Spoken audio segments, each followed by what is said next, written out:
Today we're doing some Advanced Dungeons & Dragons First Edition, and we're going to be looking through mostly the Player's Handbook. We'll have a little look through some of the extras in DM's Guide, and today we're looking at basically some clerical spells and Cleric, the way that the spells might be interpreted and worked and so on. So what we just want to look through is just have a quick look at some of the spells, see if there's anything that we've missed when we've looked at them, and work out whether there are any other ways of using some of these spells. So we're talking primarily about clerics, but I suppose it could also equally work with druids as well. They might need their own little chapter and verse because it's a slightly different sphere of control.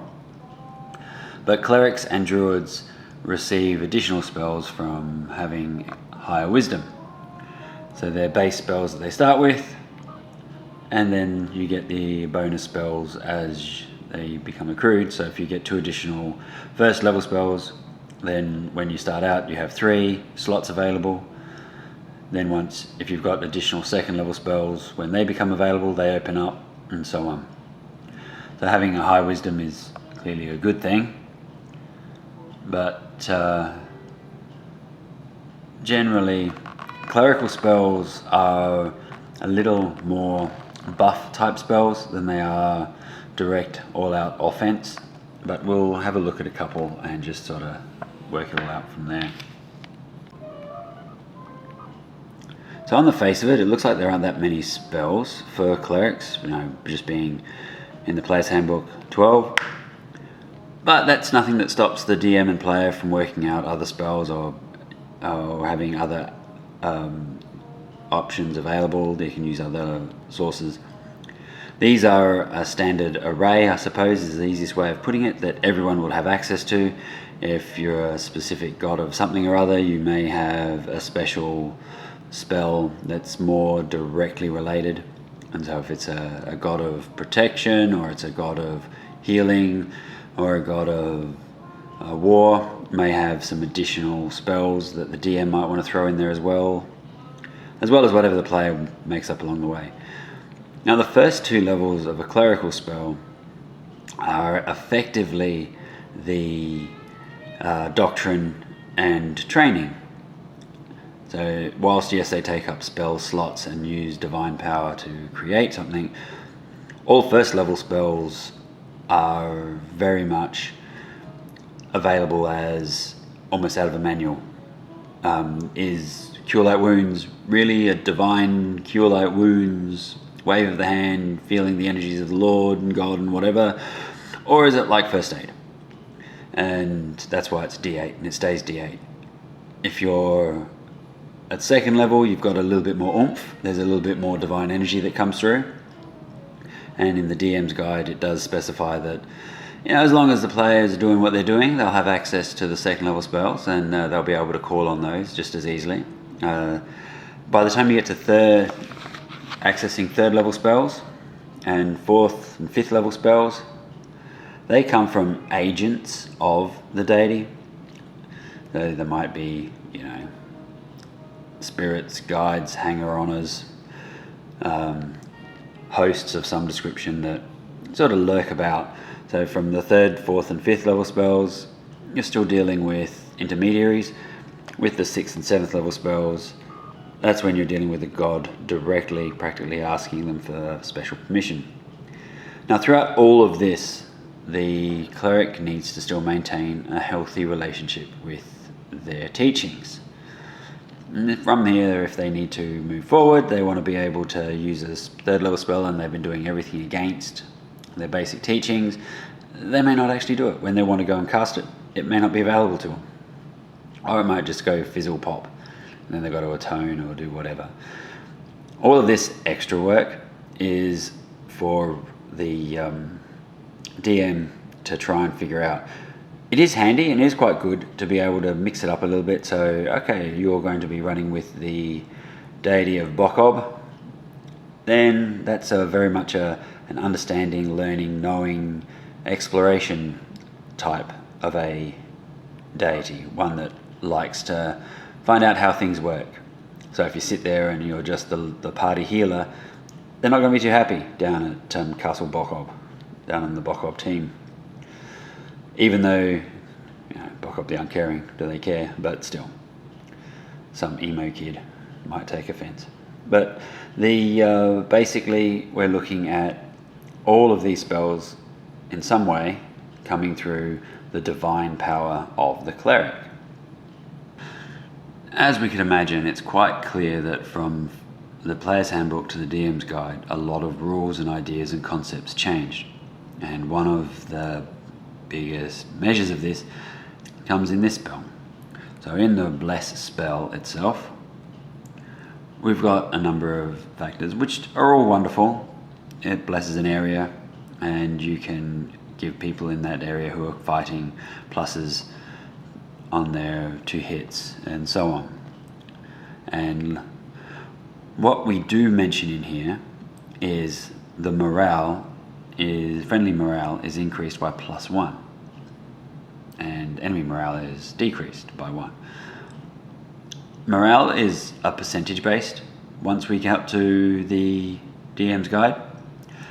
So you may want to put that in terms of, was the original morale thought of to be on a D20, in which case these would be 5% markers, or even in D10s, where they're 10% markers. Without an idea of exactly what he was thinking, it's one of those where you've just got to try and reshape a little bit to get it to fit. And of course there's absolutely nothing in the DM's guide about the Bless spell and how it may or may not have changed from the player's handbook to the DM's guide, which sort of lends itself to the idea that no one's used it as a way of trying to cause the enemy to flee, which actually sounds like an interesting idea. You use your Bless spell and you can cause your enemy to flee by blessing an area and calling on the holy powers to protect an area. That does sound very interesting. And this is one of those areas with all of these spells where you've got to add a little extra. There's a little extra work for the DM in some cases, and you can actually take the spells to become a little bit more useful than just one-sided in their application. Here's a classic Gygaxian paragraph where it just says you get to heal 1 to 8 points of damage, and if you reverse it, you get to cause 1 to 8 points of damage. It's interesting that the damage healed, or the amount of healing, doesn't increase with the power of the spell. A 10th level cleric casting Cure Light Wounds, it has the same effect as a 1st level. Whether intentional or accidental, it's interesting. You do get more spells at higher levels, but still, for many other spell instances, you have something that provides extra for the higher levels, whether it's a range and area effect, or even one of the other special effects.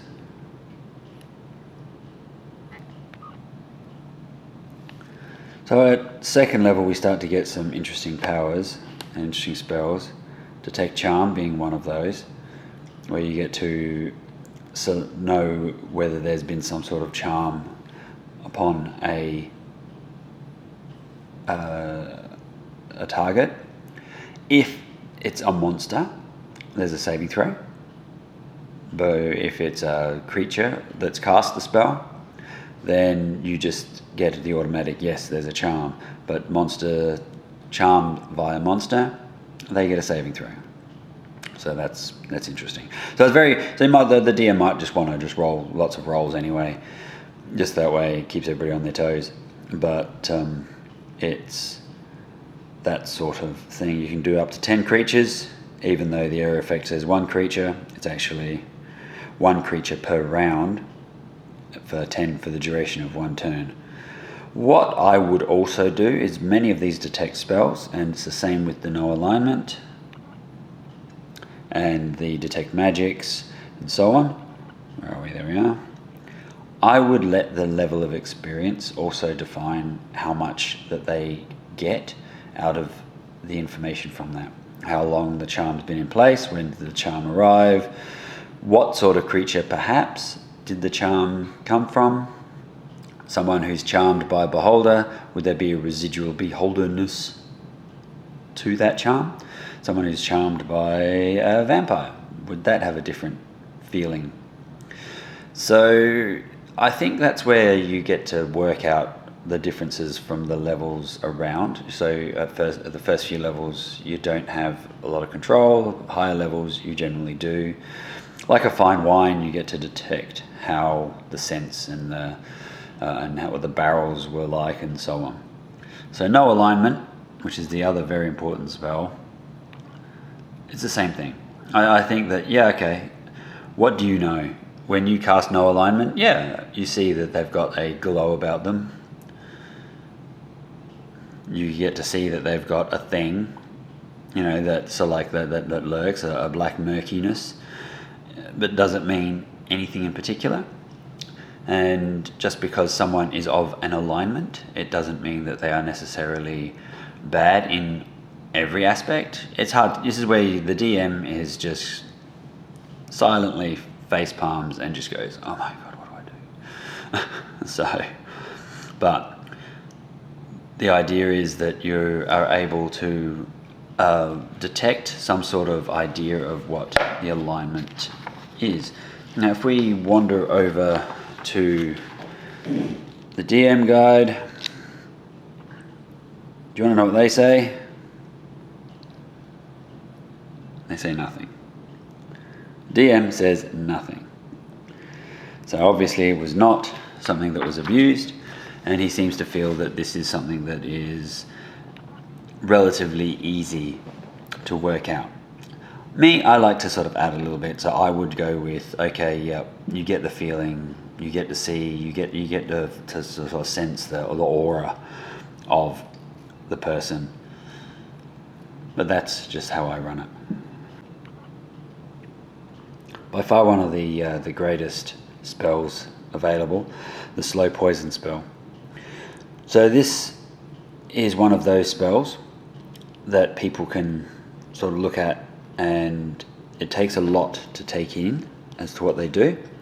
But the most important thing is that if your target has been affected by poison in one turn per level, so if you're a 5th level, as long as you get to somebody within 50 minutes, if they've been affected by poison, you can still cast a slow poison, even if technically they are dead by the poison. What happens is that they come back at their hit points, and then they suffer 1 hit point every time for the next 5 hours or so. And then they stay at that 1 hit point to a minimum to one hit point, and that's pretty much it. The victim remains with 1 hit point for the duration of the spell. So once you've been poisoned, you've got poison in your system and it's slow poison, then even if you get poisoned again, it's still being slowed, so it doesn't matter. The important thing also is that if you've got 5 hours of slow poison because you're 5th level, then you don't get to somewhere where they can neutralize the poison and the guy dies. You can cast slow poison again and bring them back to the 1 hit point, so you can sort of keep reviving them a little bit until you can neutralize it, which is good. They still have 1 hit point, so basically even if they think, aha, they can just get back into combat, they have 1 hit point. So and that's not death by poison, that's death by death. So you can't bring people back to life unless the death was immediately caused by the poison, if that makes any sense. And of course you need garlic, because you have to rub it on their feet, because that makes total sense. We like garlic on our feet. So casting time and everything else is pretty simple, and it's nice. 1 person, it's a good 2nd level spell.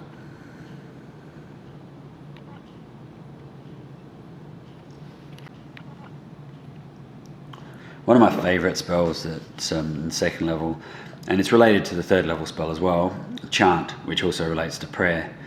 This is fantastic. So for me, this is one of those spells where, okay, the description says this is how you use it in combat. Yeah, but is that all it's for? What else can I use it for? I'm chanting to the deity to divine some power or inspiration or to understand, or if I'm using prayer, literally praying for rain, praying for something to help. You may not get exactly what you're after. You may not get anything near what you're after, but you might get something. And that's entirely up to the DM. But the idea with the chant is that as long as you're chanting, it's continuing to go. So you might say, for instance, as an example, you're in a room and you start chanting because you're chanting to be able to reveal the secrets of the room. So in other words, you want to give everybody a little bit better chance to find secret doors, find interesting information, find out a little bit more. Then as long as they're chanting, which is wailing and moving and all of that, so it's not like it's a silent spell, then everyone gets a bonus, or they get to redo their checks or something. It's something that you can do when the player wants to try something. They're a cleric. They have a real live deity, or a real deity that they call upon for their power. So when they want to try and use it for something, think of all the times that people have tried to pray for a change in something, whether it's weather or fishing or whatever. You know, they sit there on the coast. Their deity is the god of the sea, and they chant and chant and chant to bring on nice weather for the fishing. Sure, why not?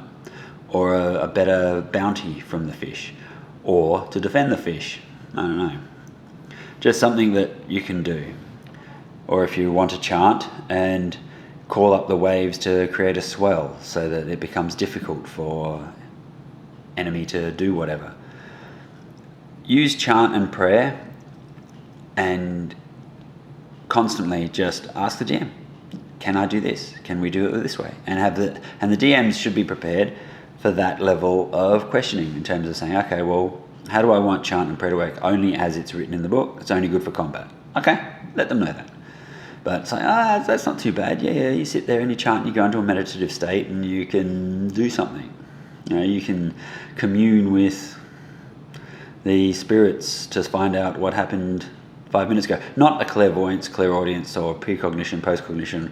Nothing that simulates a spell exactly, but you get something. You don't get just the wailing sounds of Tibetan throat chanting.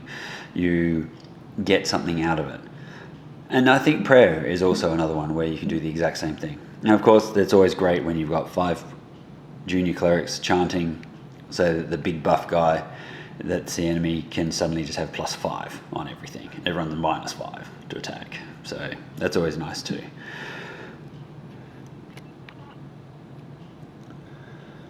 So once we get to 3rd level, we start to get some kick-ass spells. We're animating dead, we're curing blindnesses, diseases, dispelling magic, removing curses or cursing people, and finding objects and having prayers. Then you get these glyph type spells that show up within the clerical lists. And in all of these instances, they've just got slabs of text where there's nothing that actually explains what it is that's being done or what the cleric is supposed to do. Okay, they've got a box, they can put a glyph of warding on a box, or a bridge, or a door, something else like that. They trace with glowing lines a warding sigil, and every square foot of the area is protected, etc., etc., etc., and they create the location. Then they create the glyph, and the glyph disappears. It becomes invisible, and so on. So then what happens? When someone does something, they take a spell and they take damage. Okay, so what sort of damage?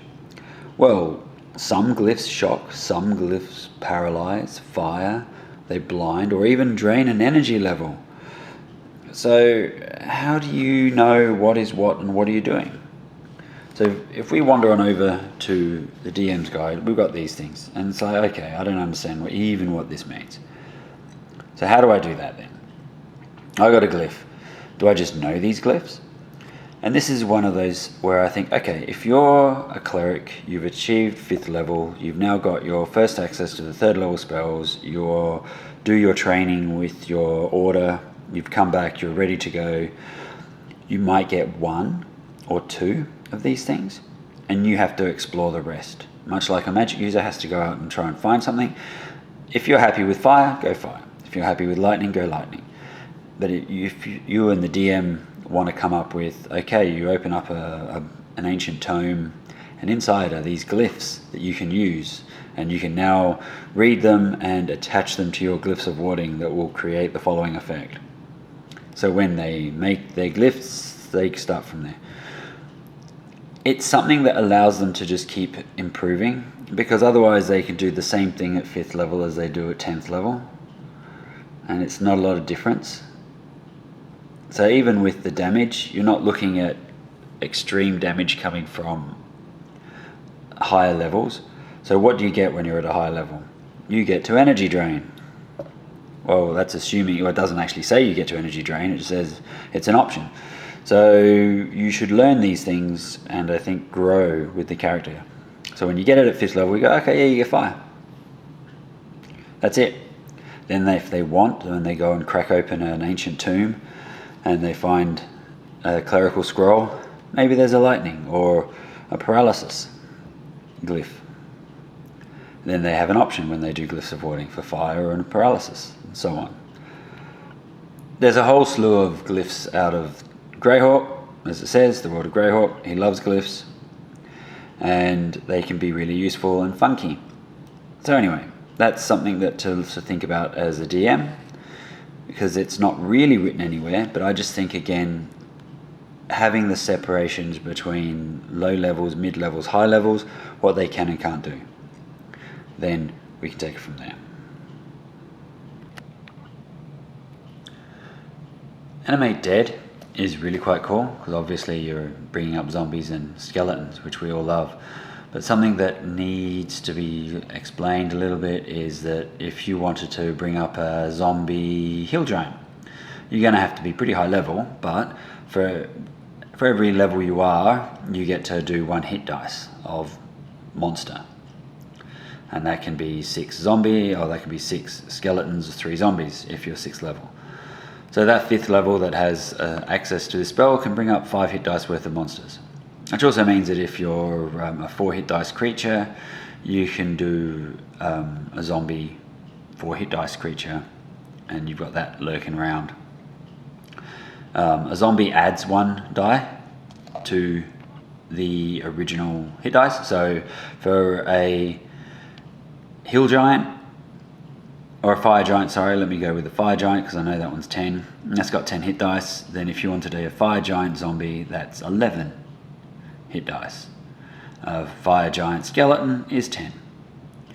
So now what they do and what they don't do once they're skeletons, that's something that's pretty much in what the DM's got to figure out. So as a zombie, maybe they've got some of their strength. As a skeleton, they would have less of their fire giant strength because they're not got all of the muscle and power and everything else. So maybe they're a strength 15 and they don't have the ability to throw stuff, but they still get a lot of the other parts to it. That's something to think about, because if you're going to start having players bring up undead giants or giant creatures, they're going to want to ride them, turn them into pack mules, or have them do what they did in life, which is not the same. So yes, that's a thing that you just got to sort of figure out along the way.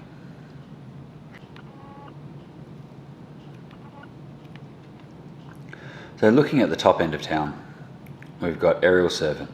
And this is one of those conjuring summoning spells that for some reason the player has to explain what they're going to use as a magic circle. It's really quite weird in this regard. This is again Gygaxian doing is Gygax doing his Gygaxian thing. So the cleric must have protection from evil spell, or be within a magic circle, thaumaturgic circle, or a pentagram, or when summoning an aerial servant, unless the cleric has his or her religious symbol, a religious artifact, or a relic to control the creature. Otherwise, the creature will slay the summoner. Alright, so you got to stay in that circle if you want the creature to go and do what you want it to do, and then otherwise, once it's done that, it's going to come back and kill you. And these are the circles we're talking about here. Magic circle, pentagram, and thaumaturgic triangle. And the player you have to say which one you're using. They don't add anything. They don't sort of do anything. You just have to say to the DM, I cast Aerial Servant. Summon Aerial Servant. Oh, I just cast Aerial Servant. And I'm going to use a thaumaturgic triangle. Okay. Alright, you have to stay in there, and you got to not leave that triangle. No one's allowed to push you out or move you out of that triangle. You leave that spot, then you are going to be killed by the Aerial Servant when the thing is done what it's doing, what you asked it to do. Because obviously they attack with complete surprise and everything else. So if you say, I want you to go and murder the king, they just go off and do what they need to do. As long as it's 1 day per level. I mean, at this level, yeah, plenty of time. So it's really kind of weird. I guess it's nice. You get to summon one. I mean, look, everyone should have an Aerial Servant. The first level magic user gets an unseen servant that gets to sort of like pick up their stuff and polish things. So why not? But the gates are also very similar. So at 7th level, when we're doing gates, we have to, if I can find gate, where is it? Sorry. Gate, there it is. Sorry, we're going around the world, you saw it all. See how the madness is. You have to name it though, in this one. You need the name. You have to research the name of the thing you're trying to gate. So that's what you've got to do in this one. Plus you've got to stand in your circle, and you've got to tell the DM which circle you're standing in. Maybe they have an affinity with the circles. I don't know. But apparently your Dungeon Master will have a sure method of dealing with the variables for this situation. The being gated will return immediately or remain to take action. But something comes through whenever you open up a gate. Anyway, but if you call out its name, and you know its true name, I imagine, then they can come on through. So the other really cool 7th level one is regenerate. Now it's not regeneration. You don't give someone regeneration. You can just say, I am going to let you regenerate your head back.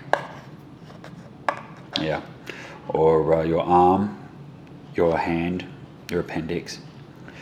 I'm going to regenerate something. And that's what you do. When you touch the person, all of their missing body parts get regenerated. And it just takes a couple of rounds, which isn't too bad. So it's not quite the regeneration that we like in monsters and whatever else, that just where you just constantly heal. But if you lose an arm, you can regenerate the arm. You don't need to have the arm back. It's not like you need to carry the arm or carry the head. You just carry the body and then you regenerate the bit. So, yeah. All right, and symbol. Again, with the symbols, you've got to know what they are. Now at this level, you are so high up, and you've got the 18 wisdom, and you're running your own show, so you probably do have all of these. But again, it's handy for the DM to give them the reason to want to go out and look for things by saying, yep, there are more symbols out there that are worth you collecting. These are just the instant ones. Maybe there are others. Maybe there are some that are more positive in the way that they handle things. They're not all negative. And so on. That's on to druids. We'll do druids another day. But we've got a lot to work on with the clerics and with the way that they work out their spells. And it's great to be able to just go, okay, I'm going to cast a spell that does this. So here's a great one. Here's one actually, now that I've just gone past one that I wanted to talk about before. The Word of Recall spell takes the cleric instantly back to his or her sanctuary when the word is uttered. There you go. That's it. Word of Recall. Where's your sanctuary? That's it. I just call that. And yep, I call Pasadena. That's my safe word. And we're done. I'm out. the cleric has parachuted him or herself out of that conversation. So that's pretty handy. A little bit better than teleport, but it takes you back to your sanctuary. So better have a good sanctuary. Now, in terms of everything else, like the clerics being powered by deities is fickle, especially depending on the deity in question. And I think that's what the DM needs to really work on. You've got to be doing all the right things and constantly be doing the right things in order to get this cool stuff.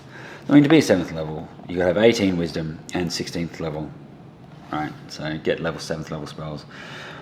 You got to be doing something right to get to that point. And that's one of those areas where you just go, okay, we're growing. Maybe characters never get that far. Maybe they only get up to 10th, 11th, 12th. But the results are the same. If you want them to feel like that they need to grow, they need to go out and find new symbols, glyphs, to find new ways to use their divine power. And higher levels and more devout characters maybe have a little bit more oomph behind them. And that's something that you might want to take into account if you're a DM. Well, like, subscribe, and check out the other videos. I just wanted to really hit the cleric today, and not so much go through a deep dive on the actual cleric itself, but just find out ways for the cleric to do something a little bit different than just be, you know, the turn beast that turns the undead and that heals everybody. Alright, thank you very much again. I appreciate your time and your effort, and I want to thank my Patreons. You do a great job sticking by me. I appreciate that. You have no idea how much I appreciate that. And I look forward to getting another one of these out. Alright, thanks.